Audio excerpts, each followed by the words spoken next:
Para saudara dan saudari yang Tuhan cintai, selamat pagi dan selamat bertemu lagi dalam renungan harian dari Paroki Santo Fransiskus Assisi APO, edisi hari Kamis tanggal 17 Oktober 2024. Hari ini Gereja Semesta memperingati peringatan wajib Santo Ignatius dari Antioquia, uskup dan martir. Mengawali hari yang baru ini, kita hendak mendengar dan merenungkan sabda Tuhan. Marilah sebelum kita mendengar dan merenungkan sabda Tuhan, kita berdoa. Dalam nama Bapa dan Putra dan Roh Kudus. Amin. Allah Bapa yang Maha Kuasa dan Kekal, Engkau menghiasi tubuh kudus gerejamu dengan kesaksian iman para martirmu yang suci. Semoga kemartiran Santo Ignatius dari Antioquia senantiasa menjadi perlindungan bagi kami dalam menjalani hidup sehari-hari. Bersabdalah ya Tuhan, kami siap mendengarkan. Semoga sabdamu yang hendak kami dengar dan kami renungkan untuk mengawali hari yang baru ini semakin menghantar kami untuk semakin dekat dengan Engkau. Terpujilah Engkau Bapa, Putra dan Roh Kudus, kini dan sepanjang segala masa. Amin. Para saudara dan saudari yang Tuhan cintai, sabda Tuhan yang hendak kita dengar dan kita renungkan untuk mengawali hari yang baru ini diambil dari Injil Lukas pasal 11 ayat 47 sampai 54. Tuhan bersamamu. Inilah Injil suci menurut Lukas. Sekali peristiwa, tatkala duduk makan di rumah seorang Farisi, Yesus berkata, "Celakalah kalian, sebab kalian membangun makam bagi para nabi, padahal nenek moyang mula yang telah membunuh mereka. Dengan demikian kalian mengakui bahwa kalian membenarkan perbuatan nenek moyangmu, sebab mereka telah membunuh nabi-nabi itu dan kalian membangun makamnya.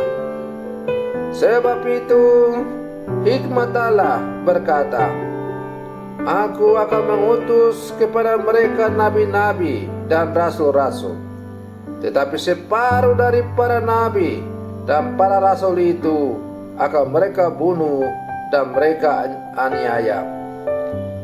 Maka dari angkatan ini akan dituntut darah semua nabi yang telah tertumpah sejak dunia dijadikan, mulai dari darah Habel sampai kepada darah Sakaria yang telah dibunuh di antara mezbah dan rumah Allah.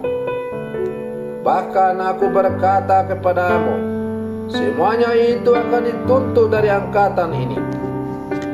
Celakalah kalian, hai ahli-ahli Taurat, sebab kalian telah mengambil kunci pengetahuan. Kalian sendiri tidak masuk ke dalamnya, tetapi orang yang berusaha masuk kalian halang-halangi." Dan setelah Yesus berangkat dari tempat itu, para ahli Taurat dan orang-orang Farisi terus-menerus mengintai dan membanjirinya dengan rupa-rupa soal. Dengan itu, mereka berusaha memancingnya supaya mereka dapat menangkapnya berdasarkan sesuatu yang diucapkannya. Demikianlah sabda Tuhan. Para saudara dan saudari yang Tuhan cintai, melalui bacaan Injil yang baru saja kita dengar tadi, kita menemukan bahwa Tuhan Yesus masih mengkritik dengan keras ahli-ahli Taurat dan orang-orang Farisi karena cara hidup mereka yang tidak konsisten atau kontradiksi dengan iman. Antara hidup keagamaan dan praktek hidup sehari-hari, salah satu praktek atau salah satu kritik yang disampaikan Tuhan adalah soal mengunci pengetahuan. Celakalah kamu, hai ahli-ahli Taurat dan orang-orang Farisi, sebab kamu telah mengambil kunci pengetahuan. Kamu sendiri tidak masuk ke dalam, dan orang yang berusaha untuk masuk ke dalam, kamu halang-halangi.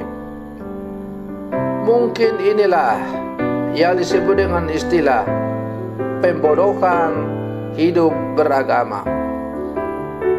Pembodohan hidup beragama itu dapat tampak dalam beberapa hal, seperti menguasai dan tidak memberikan akses sumber pengetahuan kepada orang lain, atau memberikan pengajaran yang ditafsirkan sesuai pandangan kelompok atau pribadi. Dengan demikian, atas nama agama atau iman, masa dapat dikuasai dan digunakan sesuai keinginan dan kehendak kelompok. Para saudara dan saudari yang Tuhan cintai, sebagai orang Katolik, kita bersyukur bahwa gereja memberikan akses yang sama kepada para gembala dan umat terhadap pengajaran iman yang bahkan dapat kita akses dalam bahasa kita sendiri, baik itu dokumen, hukum, dan kebijakan gereja maupun akses untuk penafsiran kitab suci. Baiklah kita memanfaatkannya dengan membaca dan mempelajarinya sendiri. Sebagai umat, kita harus mempelajarinya dan tidak hanya mengandalkan pengajaran-pengajaran yang kita dengarkan dan kita ikuti dari pengajar ataupun gembala. Di samping itu, para gembala diminta untuk dengan tekun mempelajari sehingga pengajaran dan pastoral itu sungguh dapat dipertanggungjawabkan. Para saudara dan saudari yang Tuhan cintai, kita adalah murid-murid Yesus yang hidup di zaman sekarang. Kita diajak agar terus memperdalam, menggumuli hidup beriman kita, agar hidup beriman kita semakin bertumbuh dan berkembang, bukan hanya pada tataran kata-kata, teori, dalam pikiran, tetapi sungguh nyata dan terwujud dalam tindakan yang konkret di dalam kehidupan kita sehari-hari. Sehingga dengan demikian, melalui pewujudan nyata cara kita beriman itu dalam kehidupan yang konkret, kita bolehlah dijadikan sebagai saksi-saksi Kristus yang sejati yang hidup di zaman sekarang.